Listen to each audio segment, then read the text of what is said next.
Rian Hale arrived on the ancient Valari station with a tired sigh, and his tool pack slung over one shoulder. He had repaired dozens of ships, batteries, reactors, and old cargo bays in his life. But this place felt different the moment he stepped inside.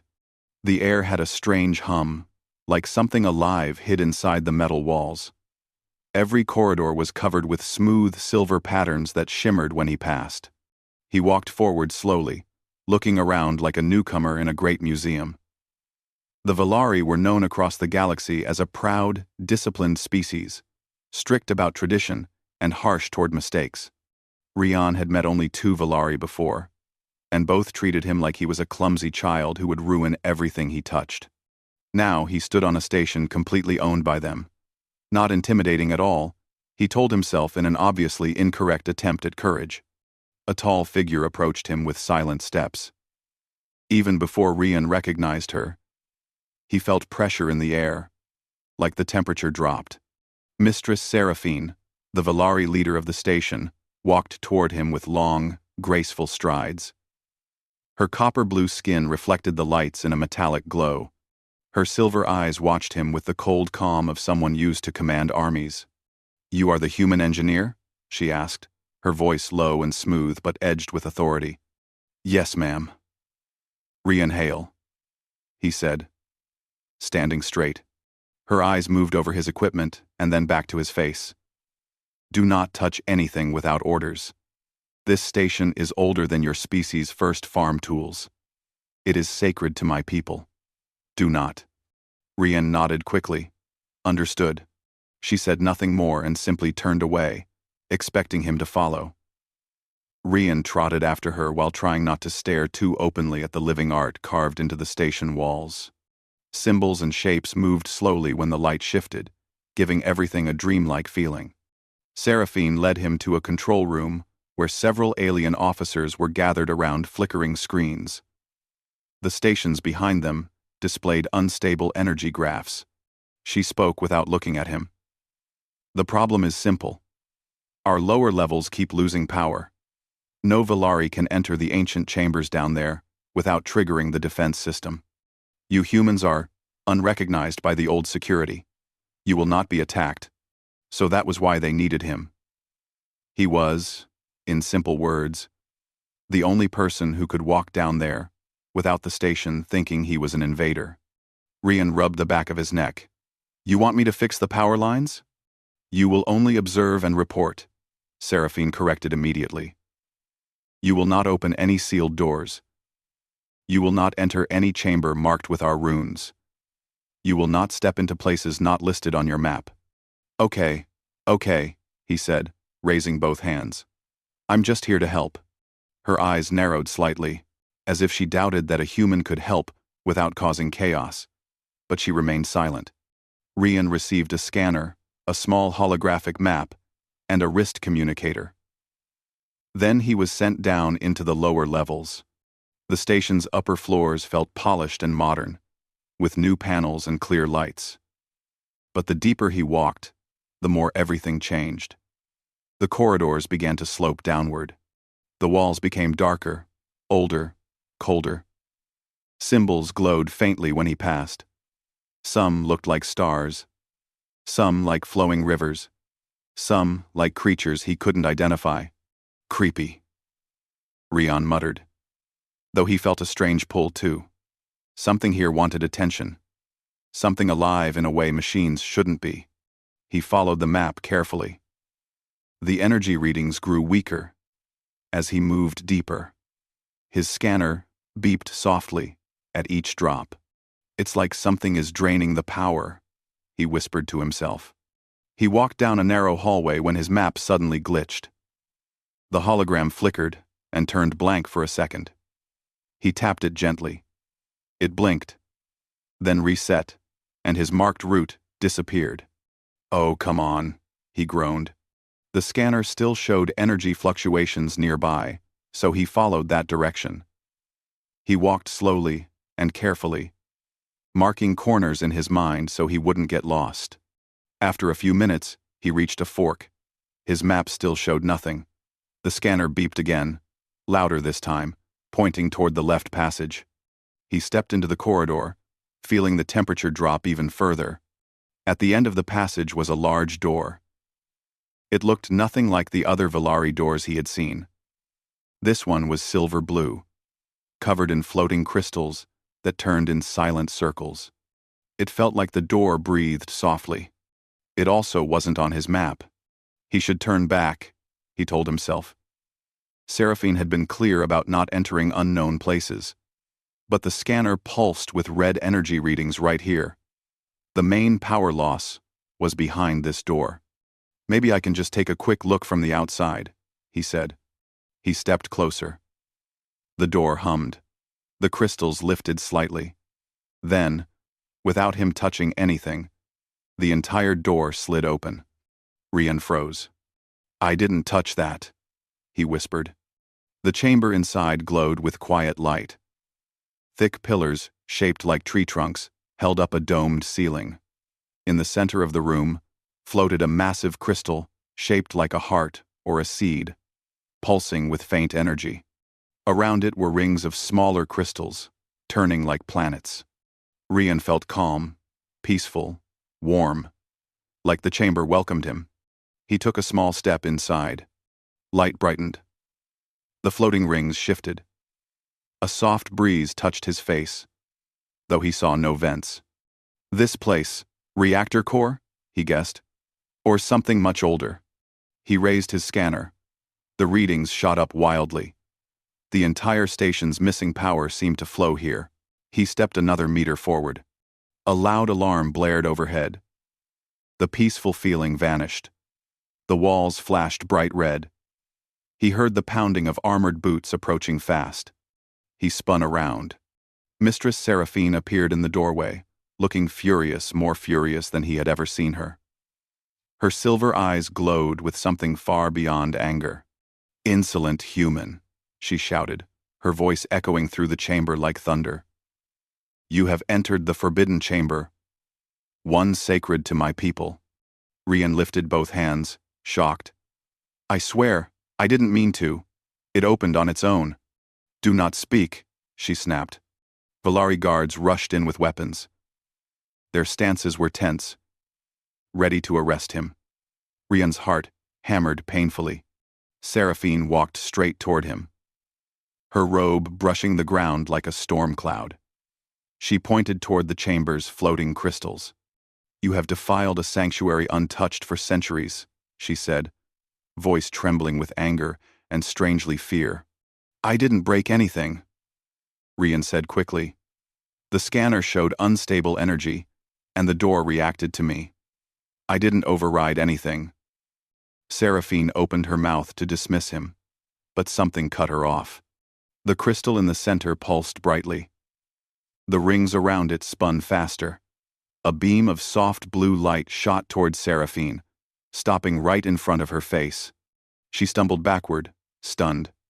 Rian saw the shock in her expression and realized with surprise that she had never seen this chamber activate before. The crystal pulsed again, and new symbols appeared in the air, glowing shapes forming a message neither human nor Villari recognized immediately. The ground shook lightly. The air grew heavy. One of the guards shouted, "Mistress, the old core is awakening." Seraphine ignored her guard.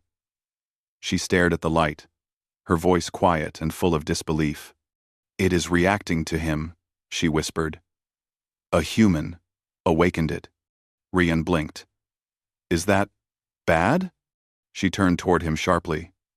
"Do not speak unless asked." Another pulse came from the core.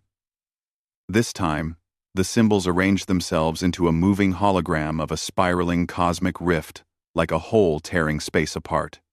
Seraphine's eyes widened. "This is a warning."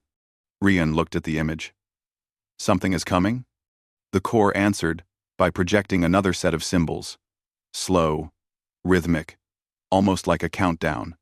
Seraphine's tense expression changed. She looked between the ancient core and Rian several times.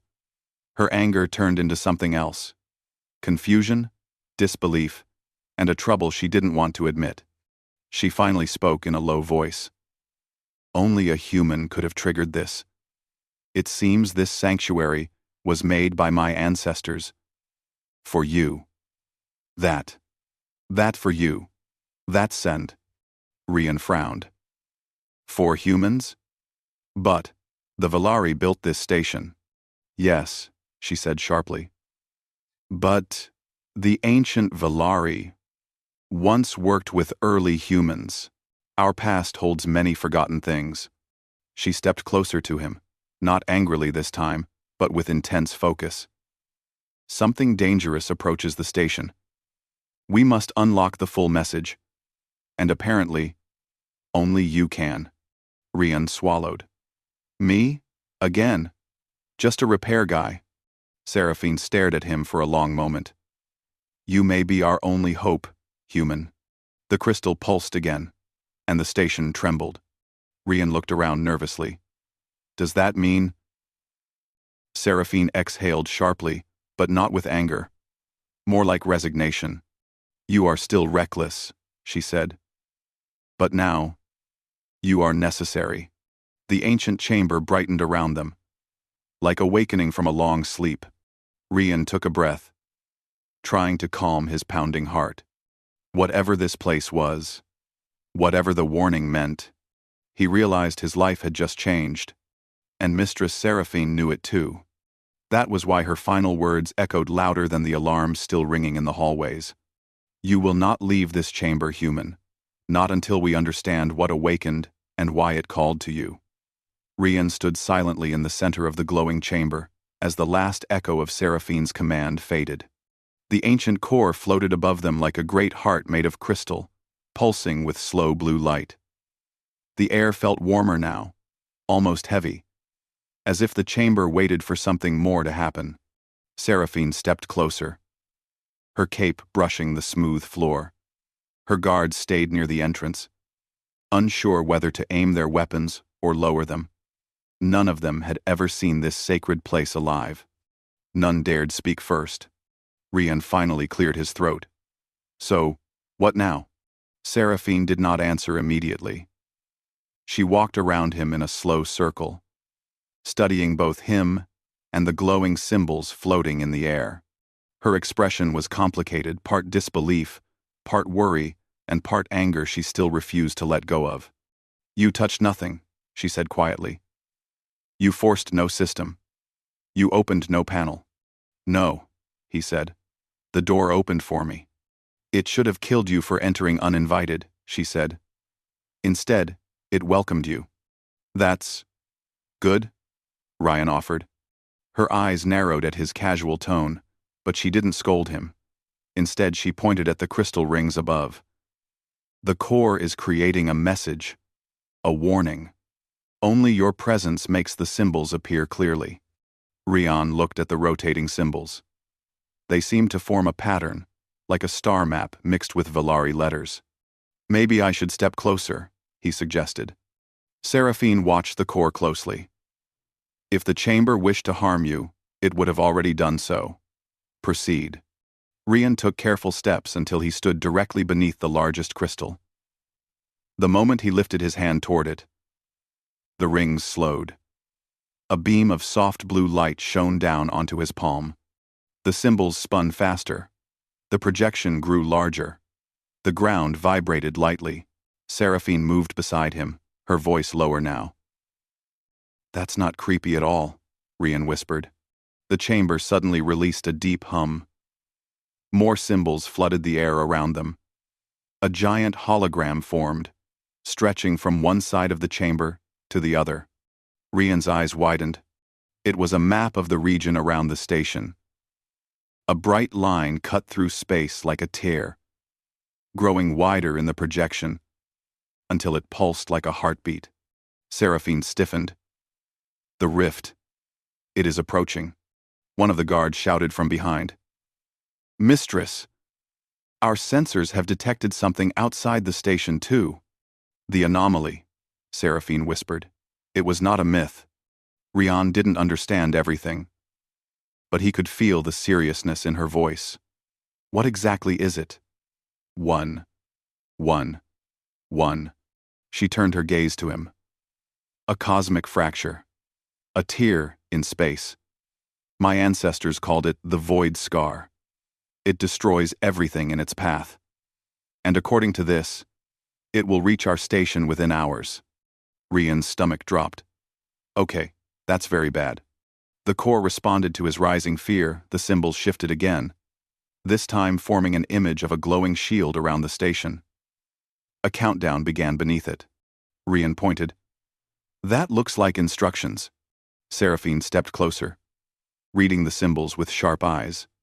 The core holds ancient power, enough to protect us, but it must be fully activated.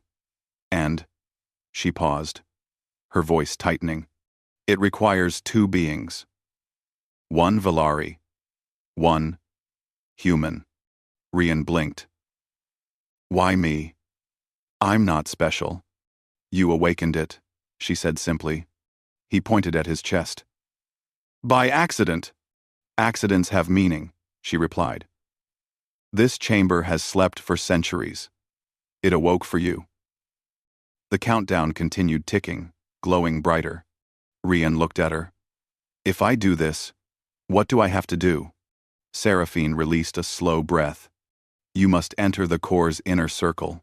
There, the energy will test you. It will try to measure your will, your courage, your intent.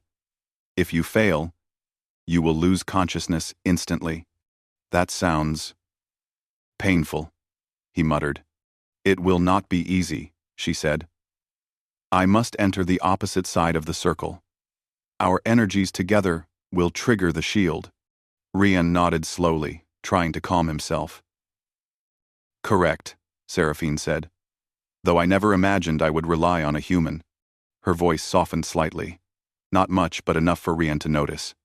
A guard stepped forward. Mistress, this could be dangerous. Let another take your place. Seraphine shook her head. No, Valari can. The chamber requires the station's ruler. Her gaze moved to Rian. And him. Rian swallowed hard. Well, let's save your station then. She gave a short nod and approached the circular platform beneath the core. The rings above shifted, revealing two glowing paths on the floor. One on the left, shining in blue. One on the right, shining in silver. You will stand on the blue path, she said. Rian stepped onto it. A warm energy ran through his boots, up his legs, then into his chest. It felt like someone touched his heart lightly. Seraphine stepped onto the silver path. Her own energy rose cold and sharp like moonlight. The lights around the chamber dimmed. The rings above lowered until they formed a sphere around them, trapping both inside gentle, shimmering light. Rian felt pressure, like invisible hands pushing on his shoulders. He gritted his teeth, standing firm. The crystal pulse strengthened. Lines of light connected from the core to both of them. Seraphine closed her eyes. Focus on calm. The core senses your fear. Rian tried to picture peaceful things, quiet mornings, soft breezes, the stars he liked to watch from his old ship. The pressure eased a little. The sphere brightened around them. Symbols shot through the air, spinning in circles. The countdown stopped at a single glowing point. Seraphine opened her eyes. Now, human. Speak your intent. Rian blinked. What?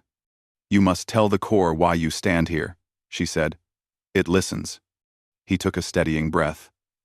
I'm here to help, to save this station, to protect the people living in it, Valari and everyone else. The core responded with a soft pulse. The pressure around him instantly decreased. Seraphine lifted her head. Now it is my turn. Her voice grew firm, proud, and filled with authority. I stand here to defend my people, to honor the legacy of my ancestors, and to accept that the past is greater than the pride of the present. The core pulsed again, this time brighter. The sphere expanded suddenly, engulfing the entire chamber in cascading light. Rian staggered as raw energy flooded around his body. He grabbed at empty air, trying to keep his balance.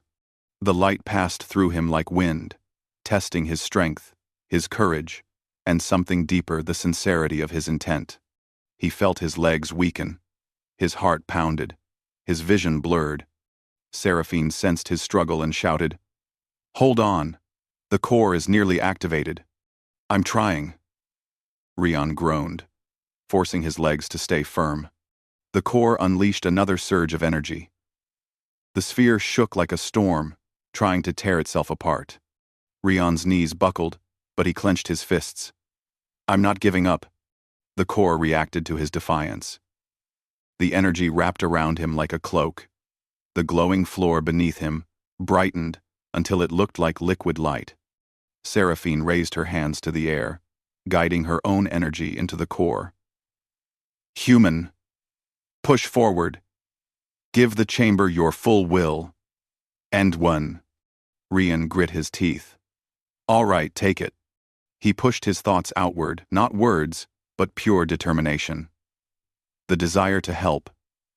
The desire to survive. The desire to not let anyone down.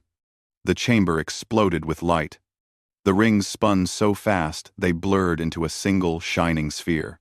The core turned brilliant white. Shockwaves of energy blasted outward, rushing through the station like waves. The guards outside fell to their knees, shielding their eyes. The energy vanished in an instant. Rion fell to his hands, gasping, the floor still warm beneath him. Seraphine dropped to one knee, breathing harder than Rion had ever seen her breathe. But the core glowed steadily, now a warm, even pulse like a heartbeat returning to calm. The countdown projection disappeared, replaced by a new hologram, a massive protective field surrounding the station, shining like a great dome of light. Rion looked up weakly. "Tell me, we did it." Seraphine rose slowly, regaining her balance. She looked at the glowing shield in the hologram, then at the chamber walls. Now calm and stable. "Yes," she said softly. Rion let out a long breath of relief and collapsed onto his back. The guards rushed in, astonished at the chamber's peaceful glow. They looked at Rion differently now, not with suspicion, but with awe. Seraphine walked to him. Her steps were slower than usual, not from weakness, but from thought. She stopped beside him, looking down. "You surprised me, human," she said. Rion forced a smile. "That's kind of my specialty. For centuries," she continued, "my people believed humans were simple, reckless beings. Today, you proved otherwise." He blinked up at her. "Does that mean you're not angry at me anymore?" She hesitated. Then, for the first time, she offered him her hand. "No," she said. "I am not angry." Rion took her hand and let her pull him to his feet. Her grip was firm, warm, and respectful. The chamber hummed softly around them, as if satisfied. Seraphine let go of his hand, but her voice softened again. "From this day, you are honored here. The first human to awaken our oldest power." Rion rubbed the back of his neck shyly. "Guess I came to fix a power problem, and ended up saving a whole station." "You did," she said simply. She looked around the chamber, her expression almost gentle. "And now, this place is alive again." Rion smiled. Seraphine met his eyes. "Because of you." The core pulsed once more, calm and bright, almost like a blessing. Rion felt pride swell in his chest. Not because he was a hero, but because, in a place that never trusted humans, he had earned something rare: respect. As they walked out of the ancient chamber together, the station lights brightened in a slow wave, welcoming their leader and the human who had stood beside her. And somewhere deep in the quiet metal of the station, the old Valari ancestors seemed to whisper approval. The danger had passed. The station was safe, and Rion Hale's name would never be forgotten among the stars.